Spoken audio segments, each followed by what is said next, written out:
Bismillahirrahmanirrahim. Assalamualaikum warahmatullahi wabarakatuh. Perkenalkan, saya Elanda Yusuf, mahasiswa Institut Agama Islam Cipasung, Fakultas Dakwah, jurusan Komunikasi Penyiaran Islam, semester 3 kelas A. Video ini adalah salah satu ketentuan atau syarat untuk memenuhi tugas ulangan tengah semester dari salah satu mata kuliah ilmu mantik. Dan di sini saya akan menjelaskan sedikit apa yang saya pahami atau yang saya ketahui tentang materi definisi, pengertian definisi, dan cara membentuk sebuah definisi. Sebelumnya, kita tahu definisi adalah suatu pengertian atau hal-hal yang bisa disebut atau bisa menjelaskan objek-objek sehingga pendengar bisa mengerti apa yang dikatakan si pembicara. Artinya ada batasan-batasan makna atau batasan-batasan pengertian yang dimuat pada suatu definisi tersebut. Kemudian, definisi adalah suatu konstruksi gramatik dari term-term yang mewakili masing-masing objeknya sehingga membentuk suatu proposisi yang kompleks atau yang bermakna. Ini saya akan menjelaskan sedikit apa yang saya pahami terkait cara membentuk sebuah definisi. Teman-teman bisa pahami terlebih dahulu bahwa di dalam diri manusia terdapat alam ide. Alam ide di sini kerjanya secara spontanitas. Artinya, alam ide tidak bisa diintervensi oleh hal-hal lain seperti pikiran atau panca indera. Yang secara hierarki, pikiran itu berada di bawah alam ide.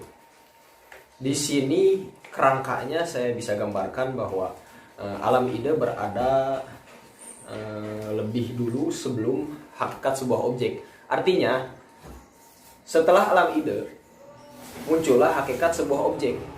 Di sini, hakikat sebuah objek dikelola sedemikian rupa sehingga menjadi sebuah definisi atau yang bisa kita katakan membentuk sebuah definisi. Pertama-tama adalah imajinasi perseptual atau hakikat sebuah objek. Objek hakikat di sini atau esensi objek di sini masih dalam bentuk angan-angan. Imajinasi perseptual. Kemudian dari hakikat sebuah objek ini ada dua unsur yang bisa membentuk definisi atau dua instrumen yang bisa membentuk definisi. Pertama, kita sebut sebagai panca indera.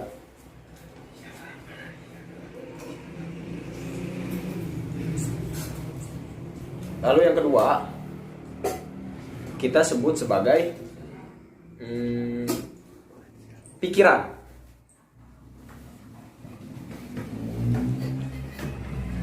Kemudian panca indera dan pikiran di sini saling bekerja sama membentuk sebuah definisi. Korelasi mereka itu bakal menentukan seberapa akurat atau seberapa konkret definisi tersebut dijelaskan oleh si penjelas atau si pemberi argumen. Lahirlah sebuah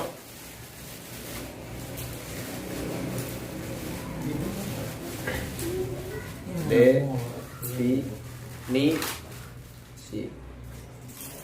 atau pengertian. Nah, di sini bisa kita katakan bahwa definisi atau pengertian kembali pada pengertian awal tadi, kembali pada bahasan awal tadi, bahwa definisi di sini bertujuan untuk menyebutkan suatu kumpulan dari objek-objek yang kemudian definisi tersebut akan membatasi makna-makna sehingga tidak keluar dari koridor yang ditentukan dari makna objek-objek tersebut. Artinya, makna definisi di sini tidak akan memuat atau meliputi pengertian-pengertian lain di luar objek atau term-term yang ada pada definisi tersebut. Mungkin sekian yang bisa saya jelaskan mengenai materi definisi, pengertian definisi, dan cara membentuk sebuah definisi. Kurang lebihnya saya mohon maaf. Wallahul muwaffiq ila aqwamit thoriq. Assalamualaikum warahmatullahi wabarakatuh.